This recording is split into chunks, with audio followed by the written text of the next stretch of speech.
I'm happy to introduce the next session, Fundraising in Hong Kong from early stage to IPO.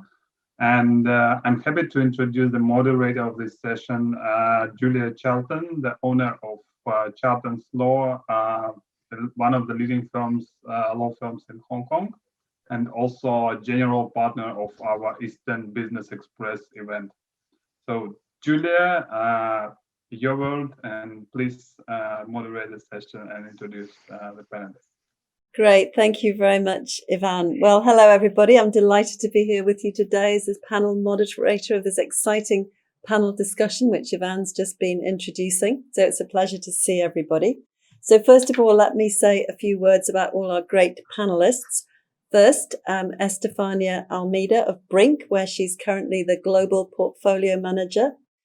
Prior to joining Brink, she was an associate at Click Ventures, one of the most consistently top-performing VC funds globally, and an investment analyst of ECOS, a European private equity fund focused on renewable energy and clean tech globally.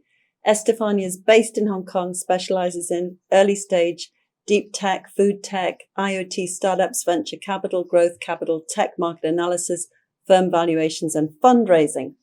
Next, we have Chris Chan, who's a director and co-founder of ZB Capital and is mainly responsible for managing cross-border investments and M&A projects at ZB Capital. He's got more than 17 years experience in private equity and venture capital fundraising, IPO, M&A restructuring, and business advisory. He also sits on the board of a number of companies, which are startups, and also 3 Hong Kong listcos as an INED and an NED. And he also has the onerous role of being chairman of the audit committee of 3 listed companies. Not something to be taken on lightly. Third, we have Desmond Marshall of Rouge International and Rouge Ventures, who's the MD and founder of these companies. They are a professional investment advisory firm and a VC firm, and they focus on sustainability innovations. He's also the MD for Future Search Engine, a global impact investor search engine on sustainability innovations, and Ecosystem X, Asia's top sustainability innovations accelerator program. Finally, it's my great pleasure to say a few words about Chris Fisher of GPO Fund. Chris is a venture partner at GPO Fund, where he works on deal structuring, execution, and fundraising. GPO invests in growth stage companies at around Series C or D, and helps teams tap into global equity public markets to support rapid growth and expansion. Prior to joining GPO Fund, Chris was the managing partner at Click Ventures. He's been an active angel investor himself, also for around 15 years. So each of our panelists will now give us a brief overview of their current thinking. Then we'll have a panel discussion and questions. So please do raise any questions you have at any time in the Q&A chat box. So Estephania, perhaps you could start off our discussion by giving us your thoughts about the general fundraising landscape for tech companies in Hong Kong. Over to you, Estephania. Thank you, Julia. My perspective about fundraising in Hong Kong. I guess we can address this from a lot of different points of view. But in general, Hong Kong is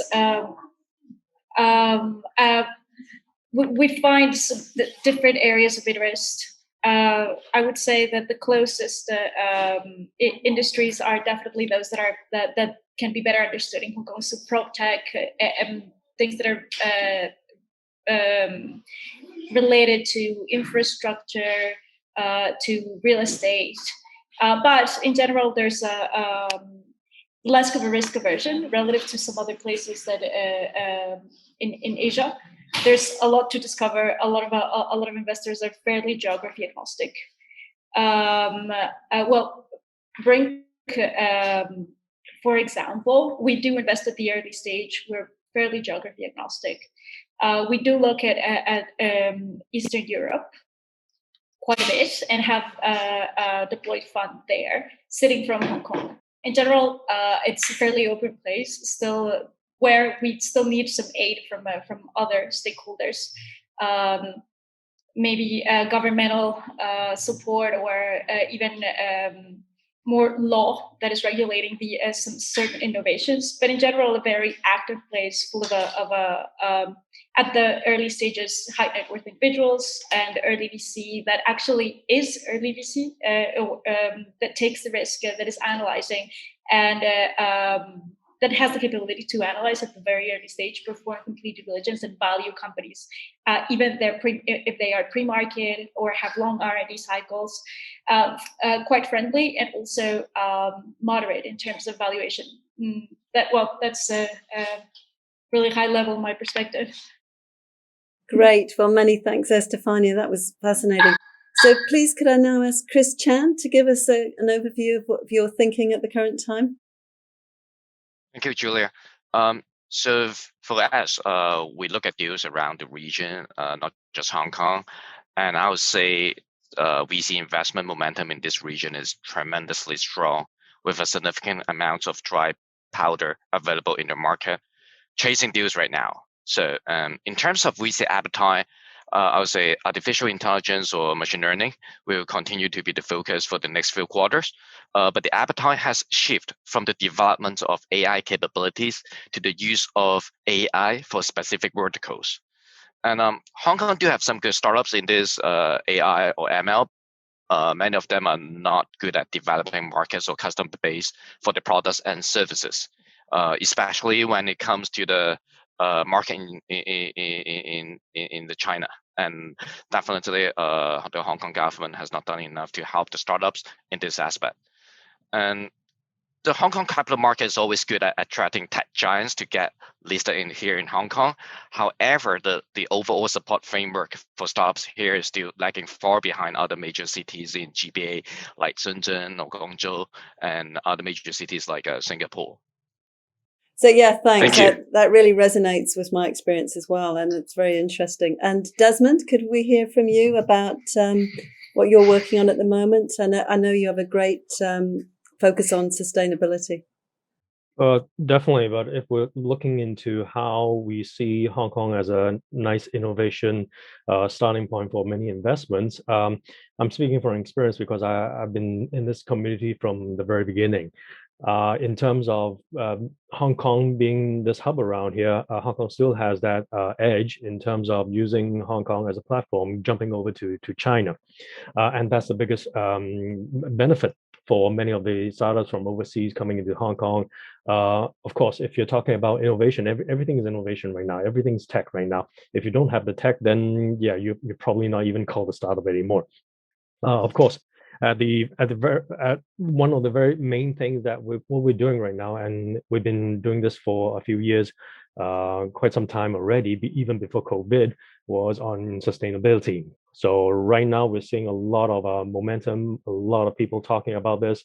Of course, there are a lot of requests coming in as well, talking about innovations in terms of relating to sustainability as well. So yes, you might think that I'm just a fintech company. How can I actually be more sustainable? So an example will be, hey, are you building a marketplace for farmers? So these are something that may be fintech, but then again, it's related to in more specific areas in terms of sustainability. So in a way, I'm looking a little bit more far ahead in terms of 1 or 2 years. So people will be, or investors right now these days are looking at innovation as something of a guaranteed thing that you have to have. It's just a basic thing.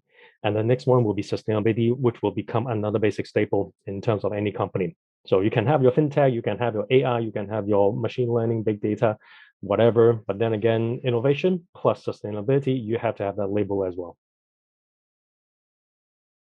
Thank you. Thanks, Desmond. That's really interesting. And now, Chris Fisher from GPO Fund. Perhaps you could share your thoughts with us. Okay. Well, thank you, Julia. Well, first of all, GPO, the G in GPO is global. So we're the Global Public Offering Fund. So we do look globally. But if I confine my comments to Hong Kong specifically, it's definitely continuing to improve every year. It just seems to be getting stronger. From my perception, it really kind of started to take on the characteristics of a true startup ecosystem, maybe around 2013 or so. But it's been very steadily progressing. I think we've now just declared our 10th unicorn in Hong Kong. So for such a small city, we have definitely been punching above our weight. Some of that is dry powder, inflating valuations quite a bit. So a lot of it's China opportunity, Asia opportunity, big markets, and people moving quickly and aggressively into those big markets, applying technology to build some really interesting businesses very quickly. In my perception, in general, the other areas of improvement is just the level of technology employed in some of these startups. I would say in around 2013 timeframe, a lot of the startups were kind of me too, basically doing Groupon in Hong Kong, or doing doing A in B, is basically taking some idea from somewhere else and just adapting it to local circumstances. That has it still persists. There's still a lot of those kinds of companies out there, people wasting time chasing after food delivery in some areas that are already quite well covered. But I do see more and more interesting, real scientific innovation, technology innovation coming to Hong Kong, or also founders as they build experience through some of these other kinds of startups, deciding that they want to do something a little more fundamental. This year especially, I've noticed post-COVID, a lot more medical related stuff that actually has some real technology in it in terms of, biome related things, diagnostics, health devices, things like that in the biotech space. There's always been a steady kind of flow of those, but this year it must be like 5 times more. And then if you look at like alternative proteins and things, I think inspired by some of the successes of like Green Monday and some of these companies, seeing a lot more innovation around plant-based proteins, or just completely artificial proteins, laboratory grown stuff. So this kind of thing, I see more and more of it every year. So I'm pretty excited about that. On top of the normal, kind of fintech, insurtech, other areas which Hong Kong is traditionally strong in. Thanks. Many thanks, Chris. That's fascinating. And, I hope we can hear a bit more from you later about some of the very specific things that you were giving us examples of. Just to talk a little bit about my own work as a corporate finance lawyer, which covers startups, VC, later stage funding rounds, as well as private equity and Hong Kong Exchange IPOs. I was on the listing committee from 2012 to 2018.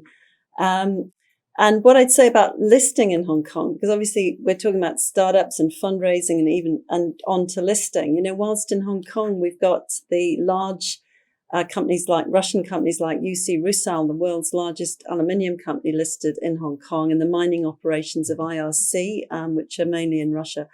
There's also a number of companies which actually do business in Eastern Europe and Russia, but there's no other Eastern European companies that I'm aware of that are actually listed on the Hong Kong Exchange. And the vast majority of companies which are listed here are actually either from mainland China or doing business in mainland China.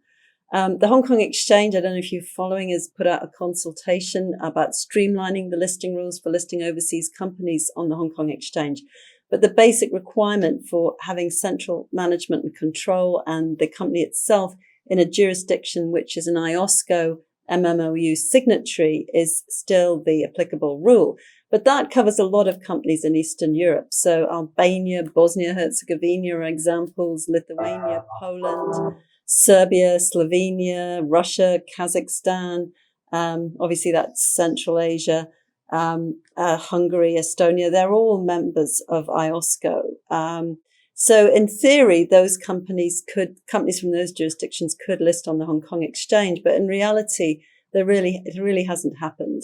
So it would be interesting to know from people in the finance area who are on this panel why their ideas about why this hasn't happened yet, apart from regulatory hurdles. So anyway, later, if anyone has questions on the Hong Kong Exchange issues, I'm very happy to answer them. But turning now to questions which we can put to our panel. Well, there's one which for Estephania. what are some of the mega trends in food tech and IoT investment, and what's the market bearish and bullish on? And are there any particular observations you'd have about Eastern Europe and the Hong Kong nexus in this regard? Sure. Maybe I can start with food tech more specifically. I would say there are definitely some mega trends around cellular agriculture. So basically, producing protein by extracting stem cells from animals. I really think that there's a lot of interesting solutions around the space, but evidently, and also there's a potential to produce blend products that are utilizing cellular agriculture and plant-based alternatives to create a complete nutritional profiles for humans, and make these solutions more scalable, more in par with their incumbents, and also reaching costs that are that companies can commercialize on with healthy margins. I would say that also amongst there are some interesting trends also around fermented solutions, so fermented proteins. Basically, that is very linked. That has been a very old technology that is very proven. That has the capability to scale quite a bit. It's basically extracting a cell from an animal and then having it grow in a microbial host, so it replicates very fast. So also this is a very smart way to get away from a traditional agriculture that has so many problems, from the treatment of animals to the depletion of the natural resources. I think that so fermented protein, cellular agriculture will see a lot more, and the market is definitely bullish relative to this. And I guess bearish on copycat products and products that are centered on marketing, on branding, that have no technological defensibility. So moving away from this, I think that right now also to become another plant-based solution of the size and strength of an Impossible or beyond is fairly difficult. So I guess the market is now relying on these more deep tech solutions. There are some white space areas in, like, for example, plant-based shellfish, and some maybe some niche brands that are going for cleaner formulations. So around the plant-based space, there is still an area for disruption. I think that we'll see a lot more around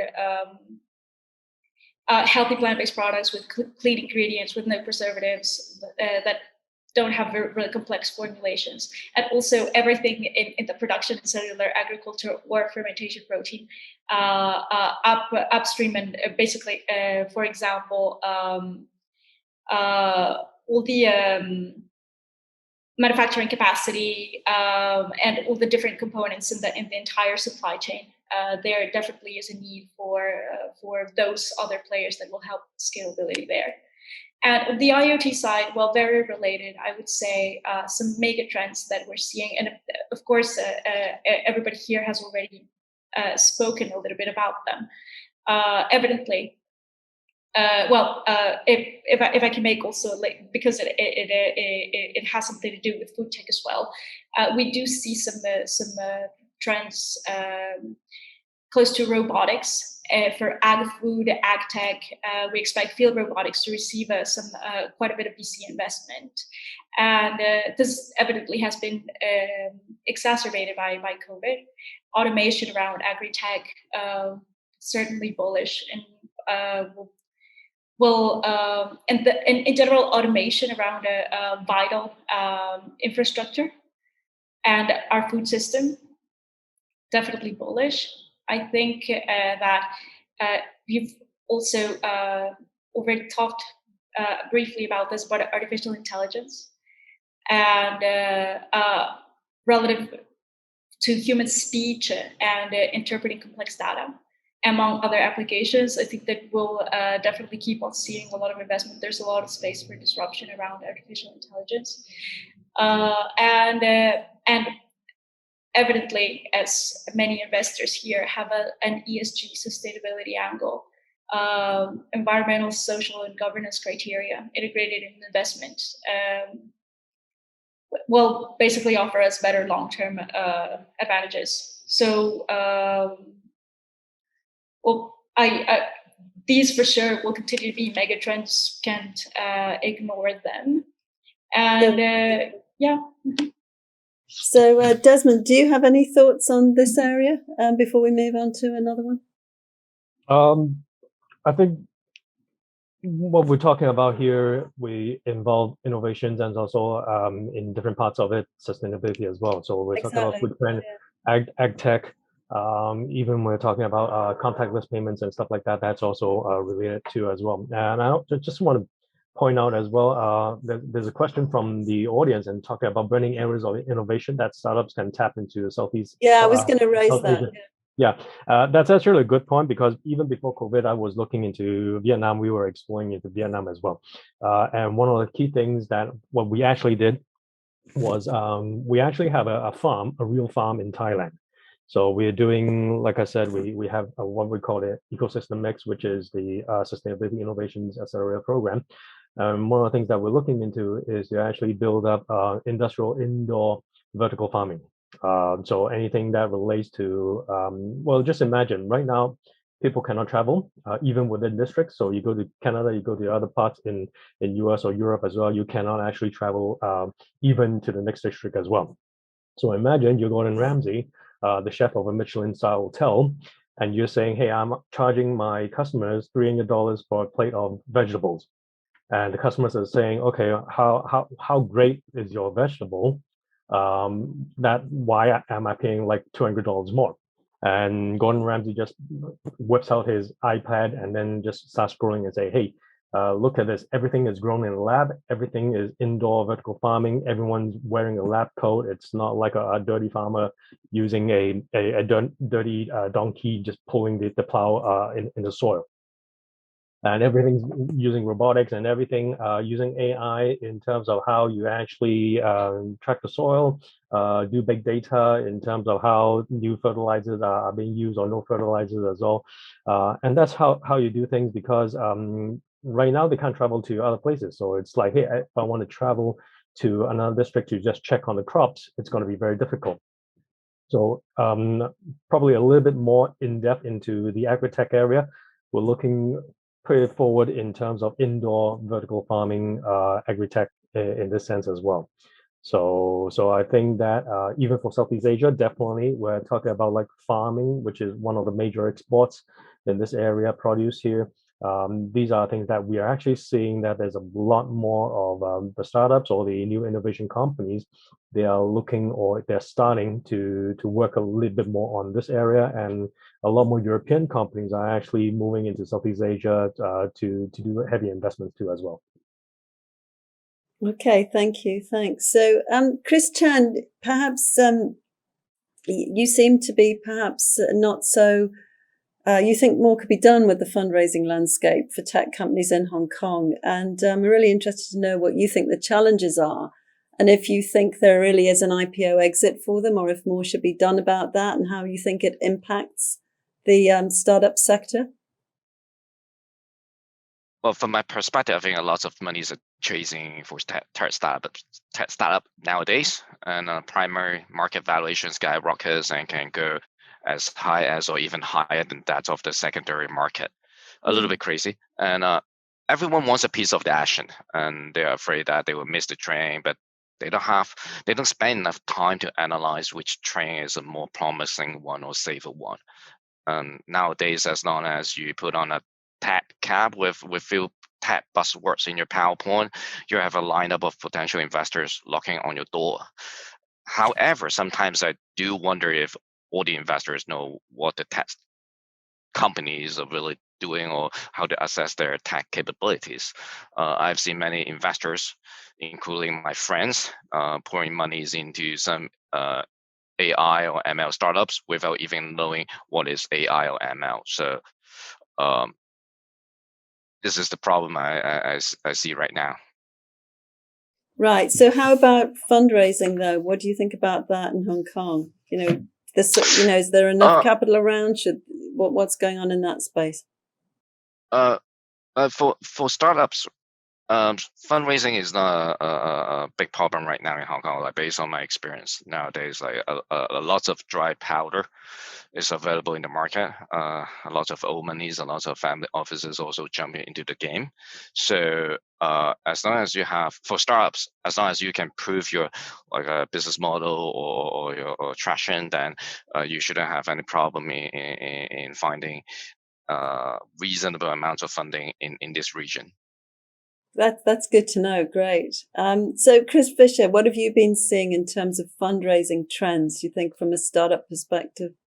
Well, there is definitely lots of dry powder. To kind of frame some context around this dramatic upsurge in number of startups and funding going towards technology companies, there's just so many areas that tech is now at a point where it can actually productively be employed into lots of business, almost every business. Yeah. If you look at what a Google could do to healthcare, or what they could do to education, or what a Facebook could do to the music industry, or what Libra could do to the finance industry, or whatever, Diem, I guess now. But the potential for this kind of off-the-shelf technology to have widespread, dramatic impact across supply chains, across business models.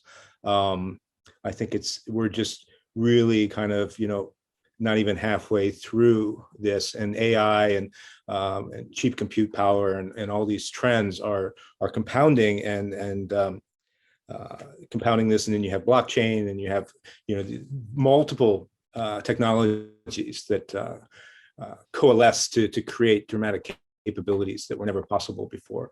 So, when you look at the amount of capital flooding into this kind of innovation, I think it kind of makes sense. We've seen this happen a couple of times. In the 80s, we saw the PC revolution, and then in the 90s, we saw the internet revolution. It's pretty much every 12 years or so. Now we're starting to see AI and some of these technologies, and is going to really start to have a massive impact.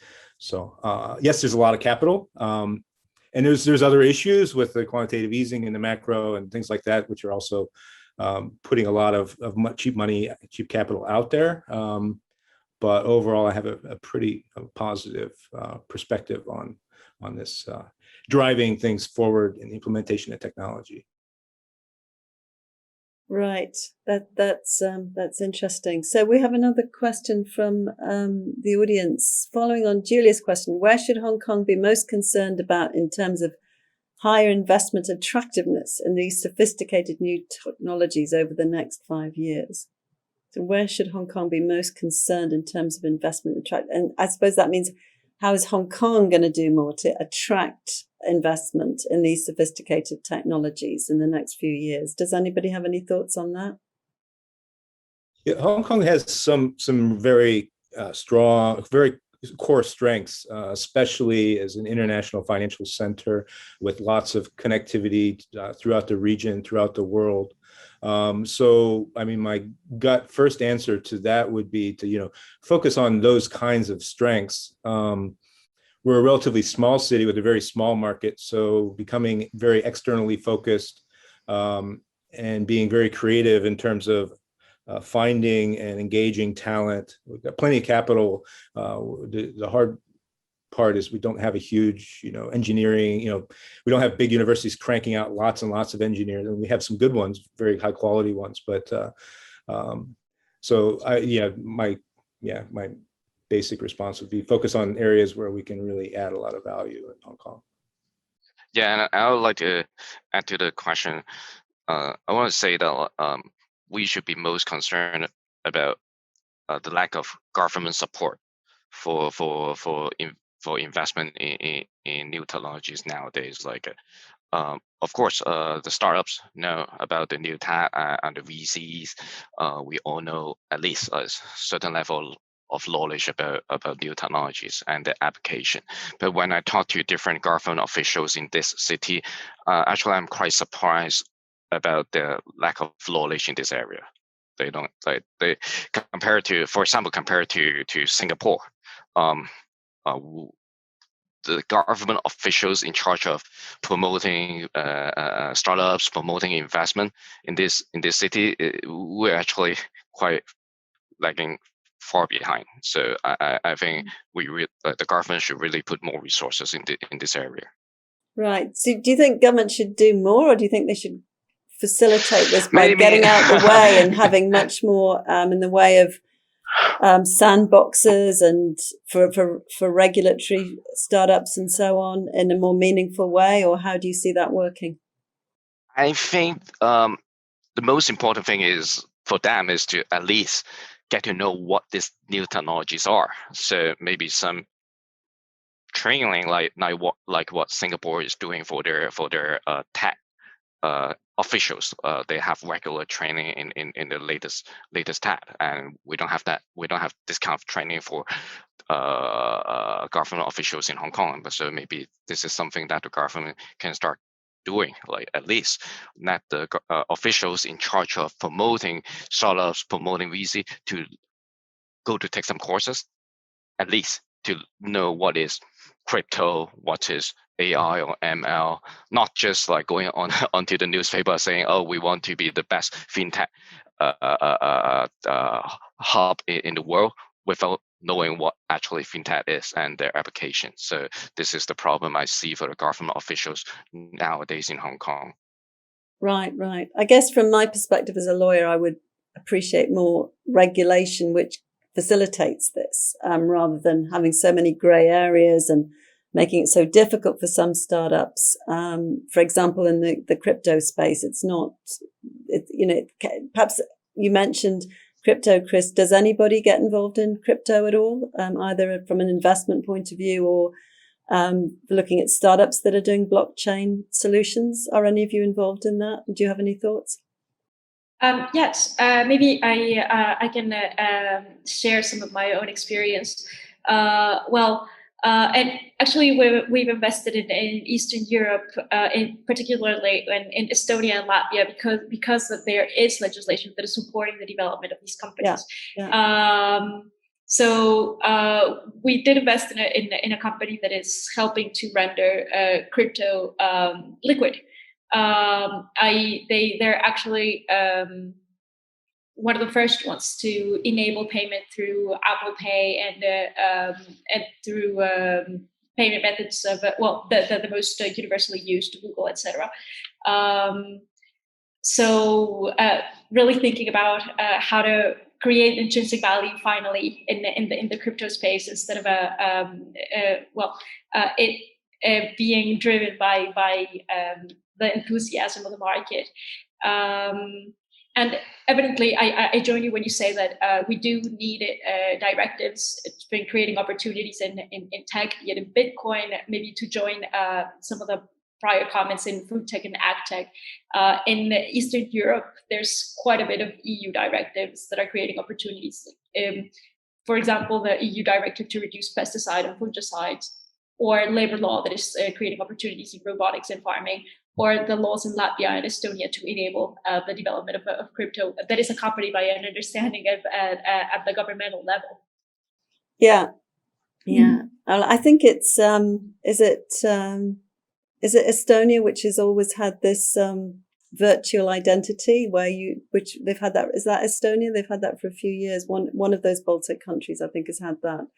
And it wouldn't be too difficult, I would have thought, to create that in Hong Kong, which would facilitate a lot of fintech solutions and so on. But I think there was a comment earlier that Hong Kong startups aren't so good at getting into other markets. And I think that's an interesting comment. Does anyone have any more thoughts about that? when you're looking at investing in a Hong Kong startup, are you looking at their ability to scale? Because as Chris Fisher in particular has mentioned, Hong Kong isn't a very big place. So to have a bigger market and be, go large, any Hong Kong startup is really going to have to be scalable. Chris Fisher, do you have any thoughts on that subject? That is definitely an area that could be improved a great deal. Even some of the unicorns that we have generated tend to be local market focused. You see outside of the tech space, there's actually, a lot of history of trading and global perspective and currency hub and very, very global. But for some reason, the technology people traditionally, I mean, there's more coming into Hong Kong or coming back to Hong Kong, maybe going to school overseas.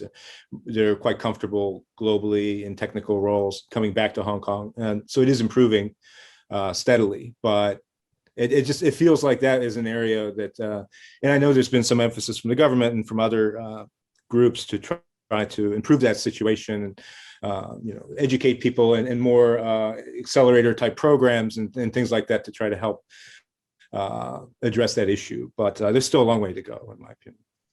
Yes. So I'm sure this is a question everybody gets asked a lot. And sorry, but I do think it's interesting. How has your perspective changed during COVID? I mean, it's accelerated tech, so it's quite exciting. What's been the impact of COVID on your investment perspective in Hong Kong, do you think? Maybe each of you could give your thoughts. Should we start with Estephania?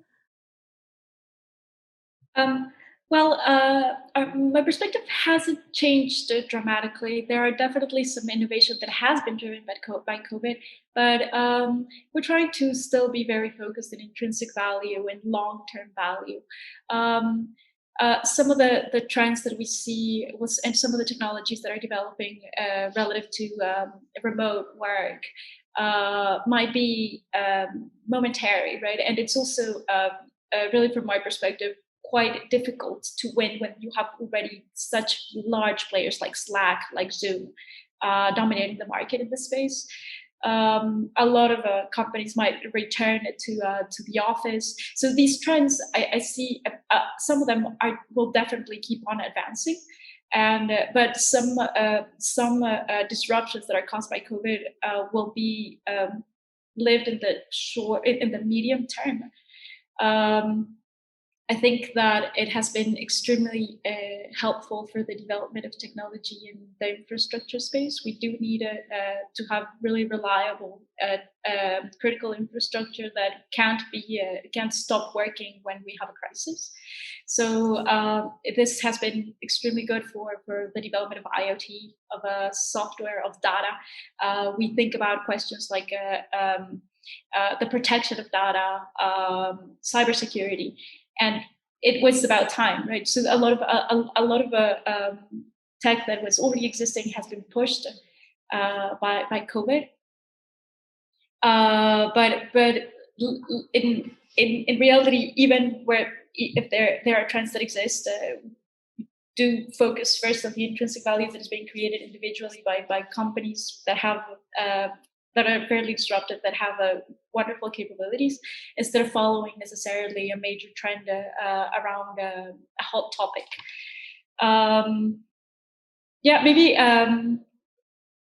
definitely on the food tech side, and people are thanks to COVID, they're becoming more environmentally aware, and this for sure is I am sure is just going to continue to grow, and it's definitely a powerful booster of a food tech and clean tech and innovation generally going towards the circular economy.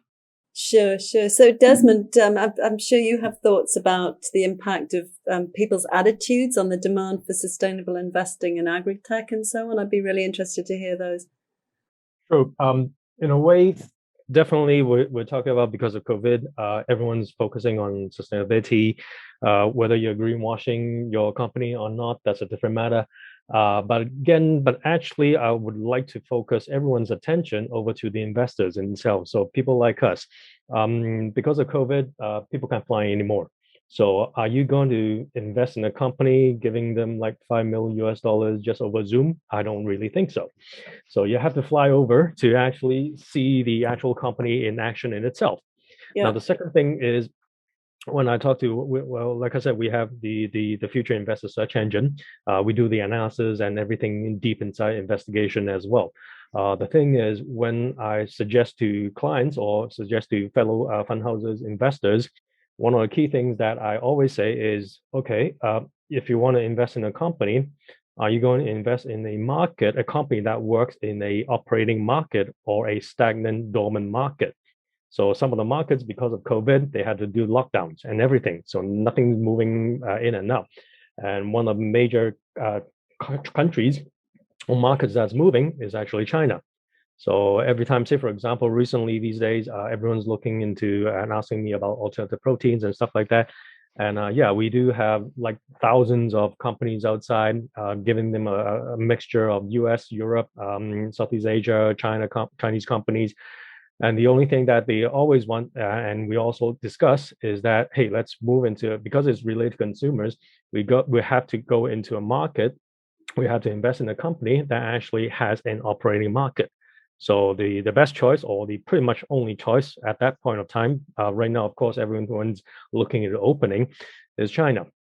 So unless you're physically in that area, so there's two things. So if you have to be physically in that area close to the investors, and also you have to be close to an operating market as well.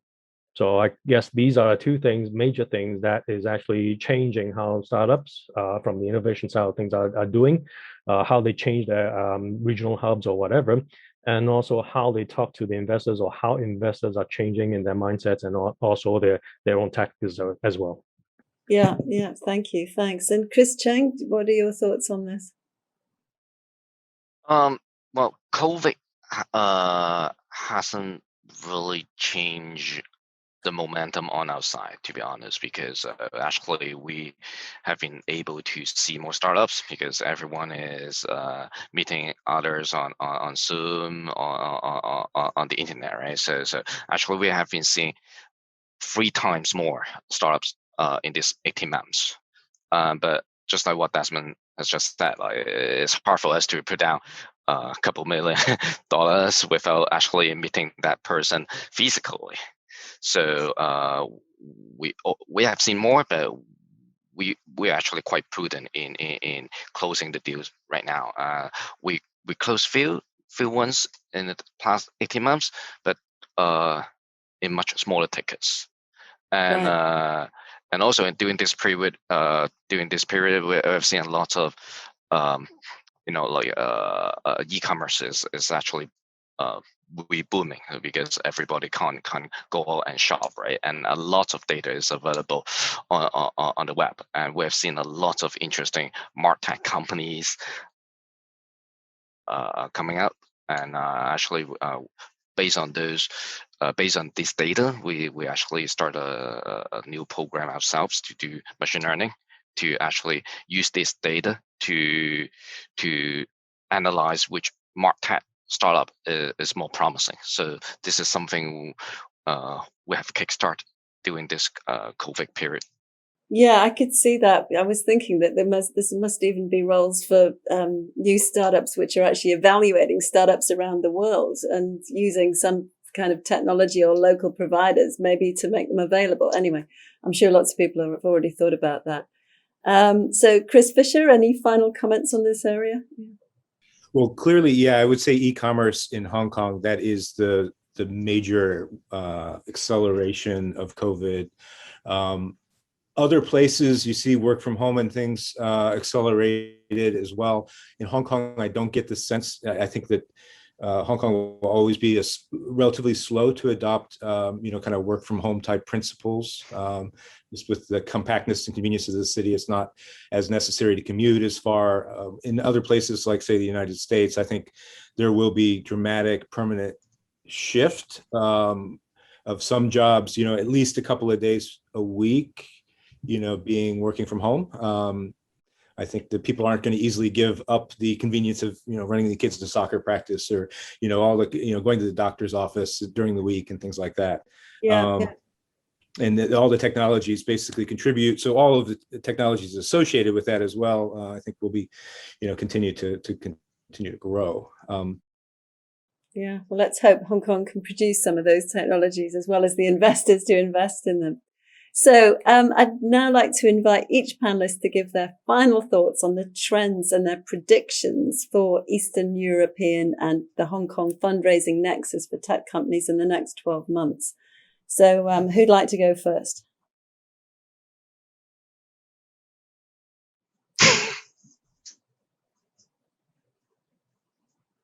Right. Okay. I'm going to pick on people. Chris Chan. I think the momentum is going to be much stronger for the next 12 months.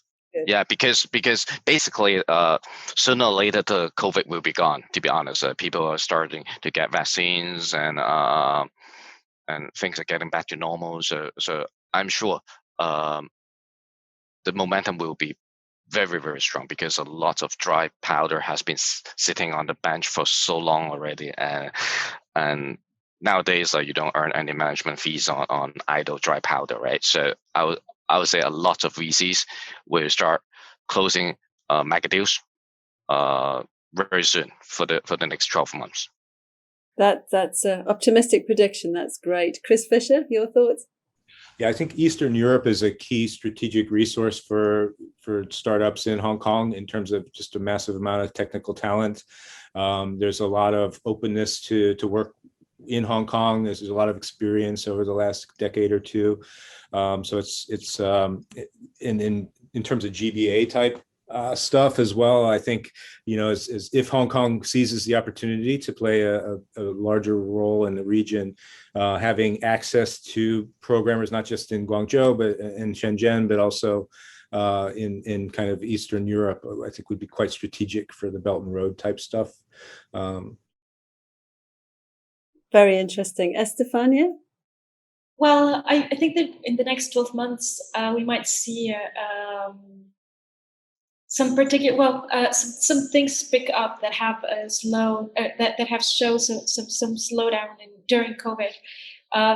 Maybe relative to some activity in Hong Kong, and that could potentially also have an overlap with Eastern Europe around insurtech. So insurance has seen a decline, but is actually now picking up, and we might see some large venture rounds around this.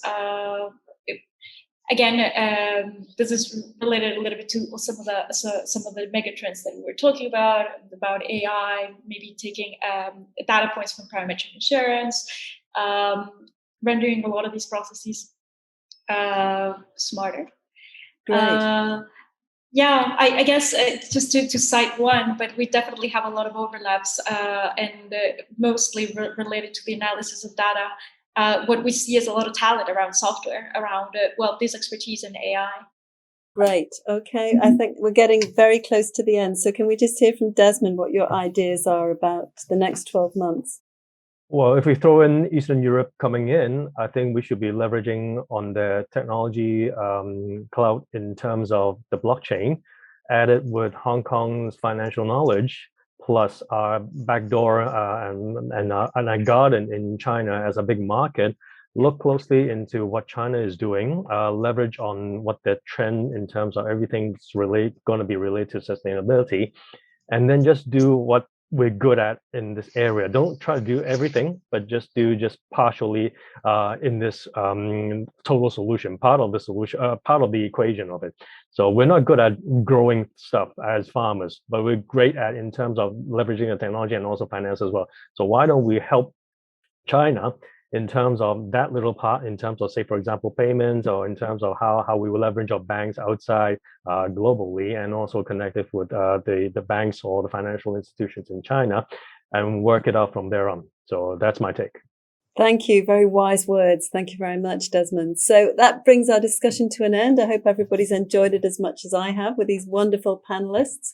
So many thanks to Chris, Estephania, Chris and Desmond, and to everyone who's joined us today. And I hope you all have a great evening. Thank you very much. Thank you. Thank you, Julia. Thank you. Thank you, everybody. Thank you. Thank you. Thank you. Thank you. Bye-bye. Thank you very much, Ivan. Thanks. Thank you, Julia. Yeah, amazing session. Thank you. Bye. Bye-bye.